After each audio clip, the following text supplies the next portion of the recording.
It is Road to Kharkov. Welcome to another CoH2 replay cast featuring run team. Featuring TR8R, aka Trader. Can't even do the proper accent to say this, but yeah, I'm just gonna call him Trader, who sent in the replay. And Barack Obama, yes, the one from Pokemon. And then on the opposing team, we're gonna have Fatty, #Forasha, and Genovis. In all caps, with the spaces, because cool names never sleep. Heavy Cavalry Company already chosen. That's a good idea. Heavy Cavalry Company just always works, pretty much every map. Well, except maybe a few maps where elephants and yak tigers are really good, but there is no breakthrough doctrine, so no yak tiger to worry about, and no elephant as well. So really, the main counters are off the field, so you're gonna have a pretty easy time at using the pershing if you use it correctly. At the same time, rangers on this map aren't that good, but you can make do. You can really make do in any map with rangers, even though on this map it's really not that optimal. For some reason, Forasha isn't going for the fuel point. Instead, he decides to go for the wire with his engineers for no real reason.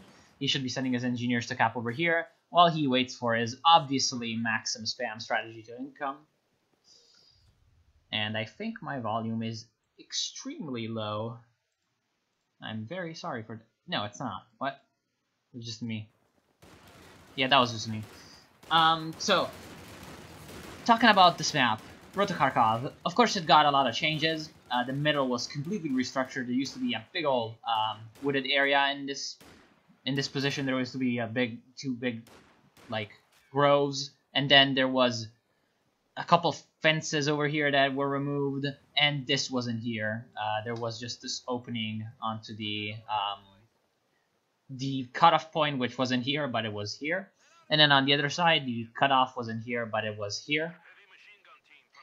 And on this side, they also added this house in, I believe. And yeah, they made a lot of changes to the map, which, in my opinion, was some of the best changes Relic has ever made in Company of Heroes. And this is not sarcastic. The map changes to Road to Kharkov were really, really good. Now it's a pretty enjoyable map, whereas it used to be a really annoying map. So Barack Obama is going to go immediately for the mines, a spine field. Not a spine field, true mine. Definitely a good idea on this map. Getting mines down on this main road, and also this part of the road and these points, these like crossroad points, they're always really good mine spots. So even getting them this early, he's not going to need a Panzerschreck this early, so just getting mine down, hoping for maybe a lucky wipe, or maybe just forcing back any kind of squad that are trying to flank around. That can also be really useful. At the same time, in the south, we have Trader. Pretty easily secured this side because the American guy decided to only get 2 riflemen and then do I don't know what with his manpower. Oh, he built a fuel cache. At the same time, this is a mistake to get the fuel cache this early, because as Americans, you really want to be pushing the advantage that riflemen have in the first few minutes of the game of being really, really powerful at dealing damage. Of course, you want to also watch out for getting flanked. At the same, the Maxim getting flanked is a really bad thing for the Soviets. The other Maxim is safely in the house, which is good. You want to have at least always 1 MG, sitting safely, just so you can fall back to it in case something bad happens. This is obviously in case there's something worth defending in the backline, like this fuel point, in maps that have fuel points that are more contestable. Maybe if the fuel point was like up here, you'd want to be, whatever units forward and not back. At the same time, we have a pretty big engagement down here. The 2 rifleman squads are doing pretty well because they were able to get control of the houses. At the same time, only 2 rifleman squads. They will probably not win the engagement in the long run. Flamethrower being upgraded, very nice timing on the engineer Flamethrower upgrade, gonna force back the rifleman from this house, and probably also force back the other rifleman squad. At the same time, we do have the Heavy Cavalry Company coming in with the off-map Smoke Barrage being placed on the MG. This ability is really, really good. it's always really useful to just have the quick smoke because it's really quickly falls down from the sky and just out of nowhere and just blocks whatever you want. So very useful ability. Always want to be using it. Now the allies are in a really bad situation, mostly because of the fact that you want to be pushing advantage early as allies, but at the same time they are being pushed back on pretty much every front. The right side, they do have the fuel point, but they don't have the VP, so they really can't consider that as their territory at all. In the center, they do not have anything, and yeah, pretty much the left is completely in the hands of the Germans. Honestly, at this point, what the Allies need to be doing is concentrate on one point. What the Soviets are thinking right now is that they're just gonna mortar whatever defensive positions the Germans are making, which is good thinking, but at the same time, you want to be hurrying up with it. You do not want your mortars just sitting idle. I just made up a word.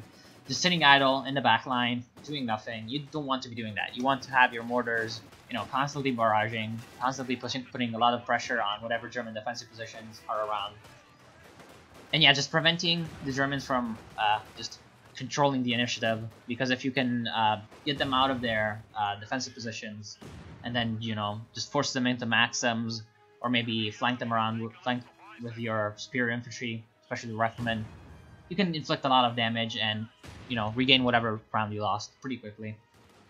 At the same time, the Allies aren't really finding that much success right now. They can't seem to be doing that. Partially because the Germans are really playing well with flanking around, as you can see earlier with the Grenadiers over here, and now with the Storm Pioneers, they're doing some pretty nice work in flanking the support weapons of the Soviet player, and just in general putting a lot of pressure down on him. Nice incendiary grenade gonna go down on the house, gonna force back the MG, taking half of its HP down, and also pretty much freeing the Storm Pioneers from any kind of danger of being suppressed, which is possibly the most important part of that whole engagement. Because if the Storm Pioneers are allowed to roam freely in the early game, they will do a lot of damage. So we have a mortar half-track. I said a flame half-track because I want to see a flame half-track, but he doesn't have the munitions. At the same time, we have a Scott car, 222, which is a good idea. 222 Scott car, when the enemy is in this kind of a situation where they do not have necessarily the map control to push out lots of early vehicles, it's a pretty good choice because you want that harassment unit. You want to be countering any kind of snipers, even though, you know, the Soviets went for tier 2, so there's going to be no snipers, but still, it's a nice utility unit when you want to push an advantage / prevent the enemy from relying too much on support weapons and or snipers, so that's pretty good.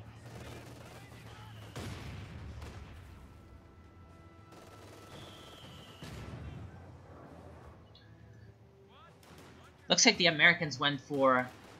what? Oh, they stole an MG42. I completely missed that. Looks like this MG42 that was over here covering the VP was stolen. That's actually really bad for the Germans. Because, obviously, the Americans having gone captain, and I had noticed that, and I was like, what? How did you get a 50 cal with a captain? You know, having gone captain, you do not have access to 50 cals, but if you can steal an MG42, especially if you can get it in this house, if you can get into this house, you can do some really nice work covering this whole area. Unfortunately for the Allies, the Germans are really being quick in setting up their Schwerer Panzer headquarters in the center, and that's really good. That's really good because right now the Allies cannot afford investing too much on AT or artillery, because they are having trouble. They're having trouble even with the German infantry, so they want to be keeping up the pressure with infantry as well.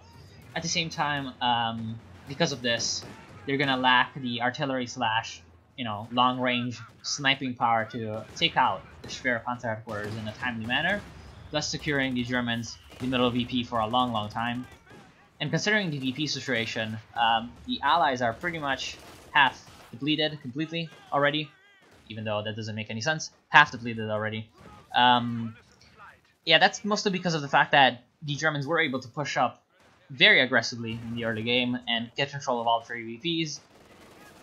Partially because of the fact that the American guy could not get 3 or 4 rifleman squads on the field fast enough, because he decided to go for a fuel cache. So that's kind of the downside of going for fuel caches. Sometimes you you don't want to be doing it because you might be sacrificing so much map control that you're giving up your own fuel. So it doesn't matter that you have more fuel being, you know, built and coming in from the fuel cache,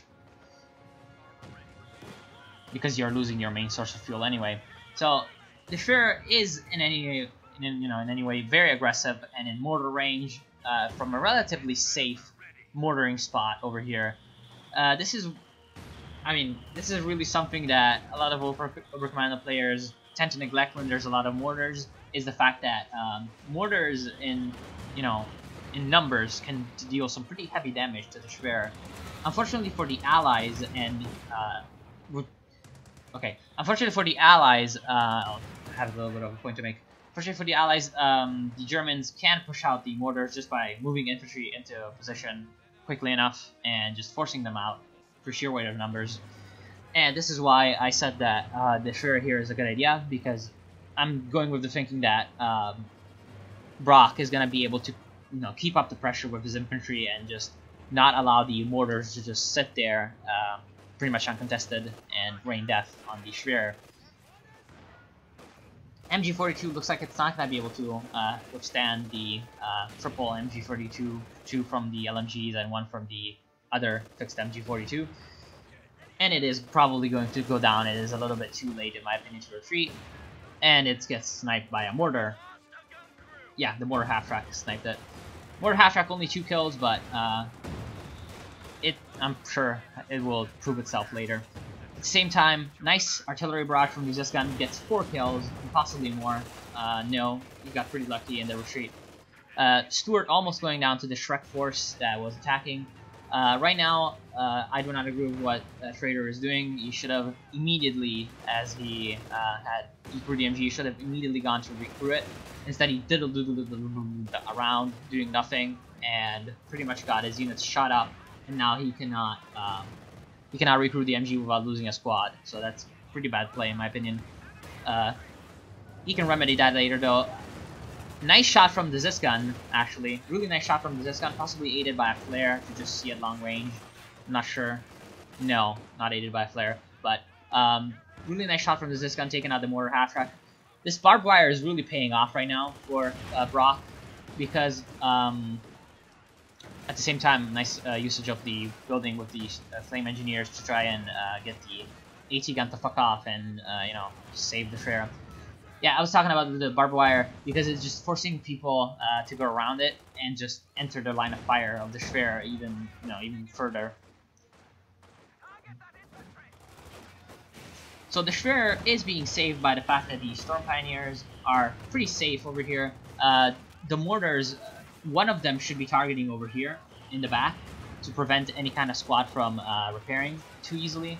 Rangers are on the field. They've been on the field for a few minutes, a couple minutes, and now they have been forced away by the swarm of Panzerschrecks that will probably take out the Stuart.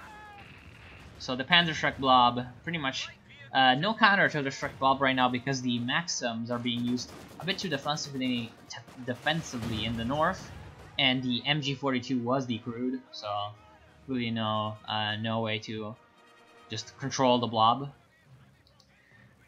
And that's something that when you see a big-ass blob like this, you always want to be, making sure that you have some kind of counter to it, maybe mines or some kind of suppression.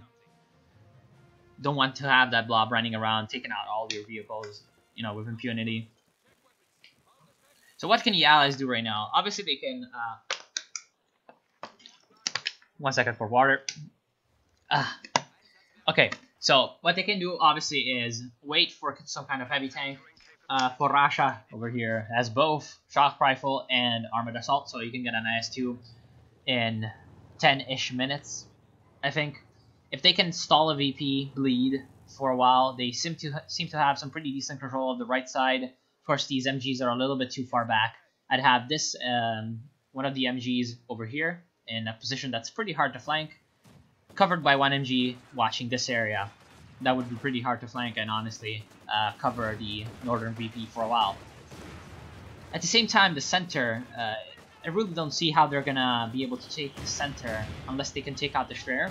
So what I would suggest the allies to do is just hold the north, like I said, with MGs and maybe one AT gun and a few mines, and just focus on the south, and just try to you know, get as much VP pressure relieved as possible. So, you know, just to... Oh, that house had my breath for a second, because if that house had collapsed, that would have been 2 rifleman squads with bazookas going down. So nice wipe on the Volksgrenadiers. Little bit of a late retreat from Barack Obama. Barack Obama did go for a Panzer IV, which is a good idea. You'd want to be pushing the advantage as much as possible right now, if you were, you know, in the Axis situation. Trader did get a mortar. I'm not sure if this is he just got this, but I'm pretty sure he just got this, and he's already got 9 kills, so it's improving itself really nicely. So the reason you want to be going for the south is, of course, you can stall the VP bleed for a while and get the Pershing and the IS-2 out. You can have, you know, a little bit of a fighting chance in the late game, because the 2 heavy tanks are pretty powerful. Not as powerful as the German ones, but with the help of some, you know, good tactics, you can defeat them pretty easily. But if they go for, you know, lots of low-tech units with their fuel, which is, you know, not much fuel that they have, you know, they might just waste their low-tech units, you know, fairly early on, and just waste whatever chances they have of, you know, coming back from the game. So the Schwer is almost dead. Nice usage of the flare from the mortar squads,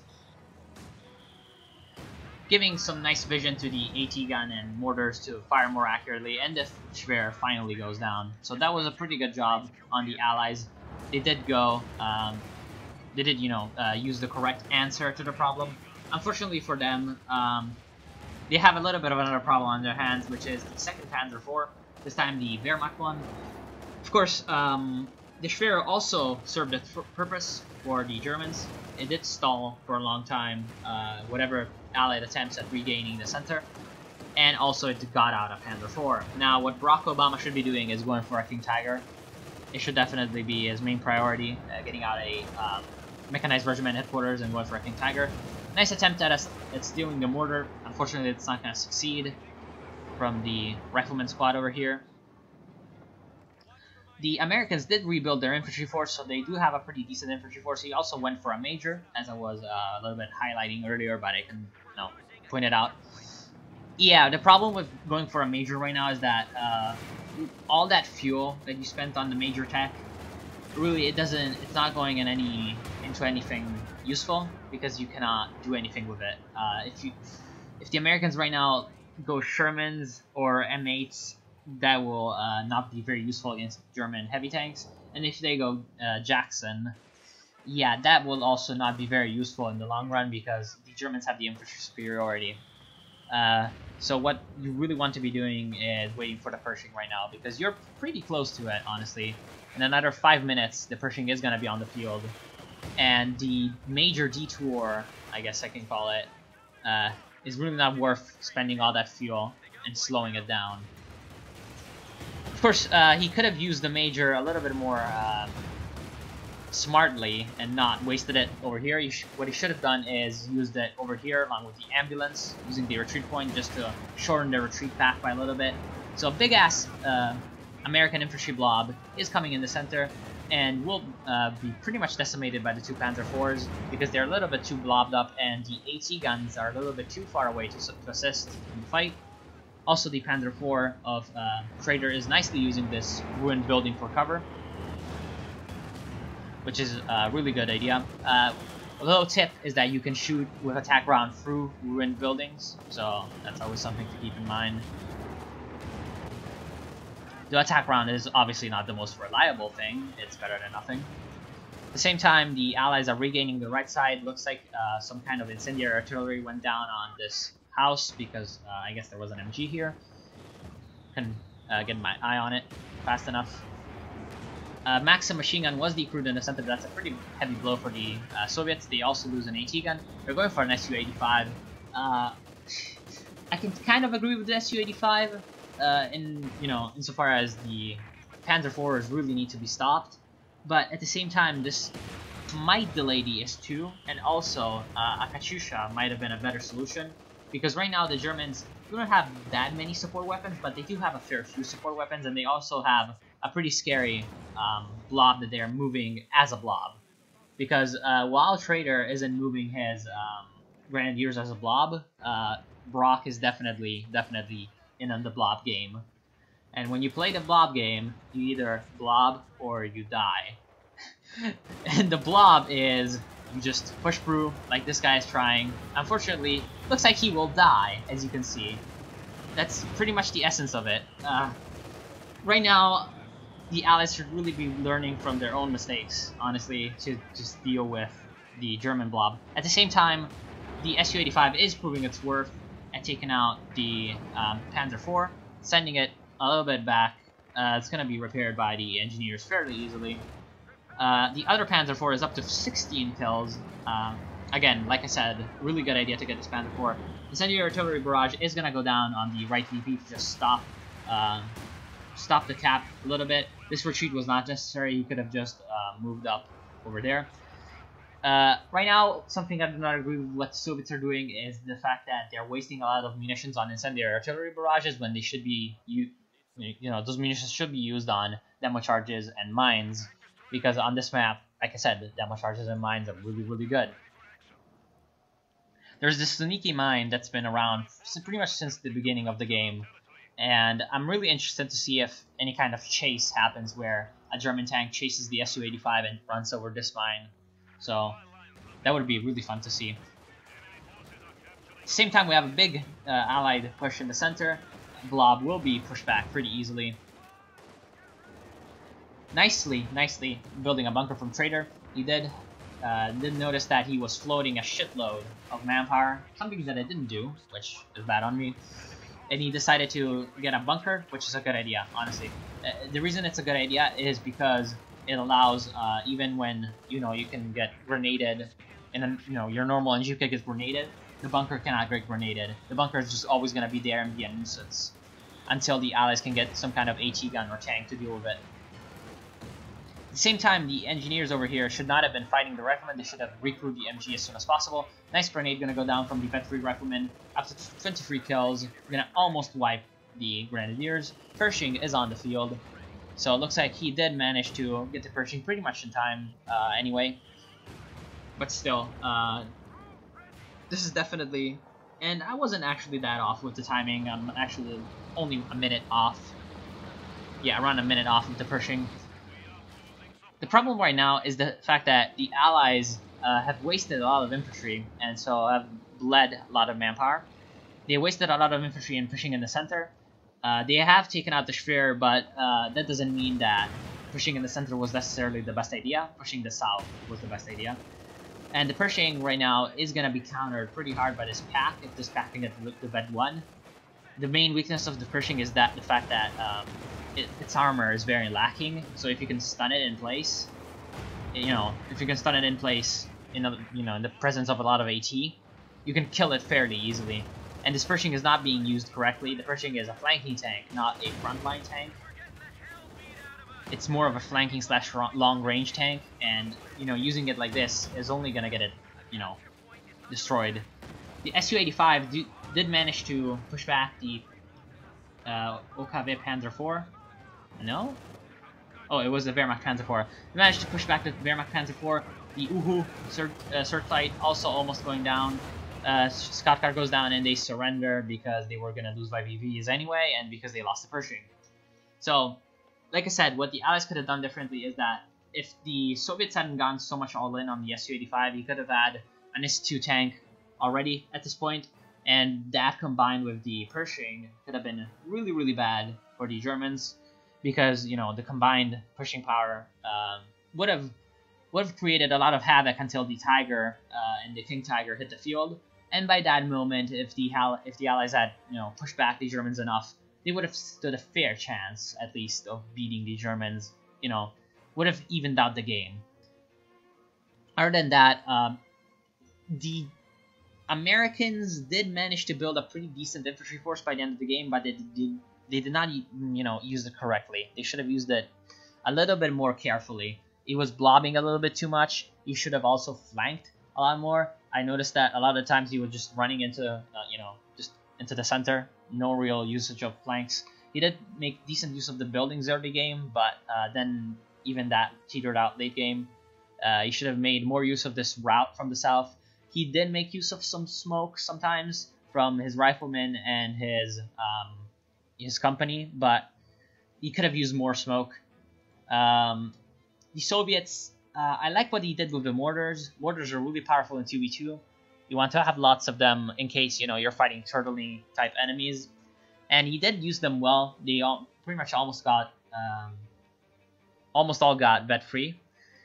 So that was pretty good. Unfortunately, he did not use the maxims correctly, in my opinion.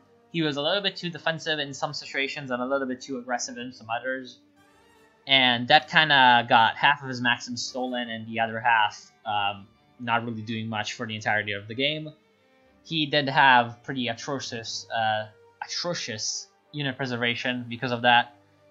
And going for the Su-85s was not a good idea, in my opinion, not at all. A T-70 could have also helped him out very greatly because he knew that the OKW had the battle group headquarters, so no Puma to counter the T-70, would have been pretty good. For the Germans, Trader, a little bit of float, but he was waiting for the Tiger, so that's okay. He also didn't really need any kind of unit. He did get mostly the correct units at the correct time. My main gripe, I guess, would be that he was a little bit lacking in indirect fire. He only had this one mortar and the mortar half-track, which he lost. But he didn't need it in the end, so that's pretty good. He did have good unit preservation with his Grenadiers, so that's honestly a very good reason, very good part of the reason why he was able to, keep control of so much territory for so long. So that's one of the main reasons they won, honestly. And for Brock, a little bit too much blobbing. Other than that, pretty good usage in general of your units, especially the Panzer IV. Really like the Panzer IV.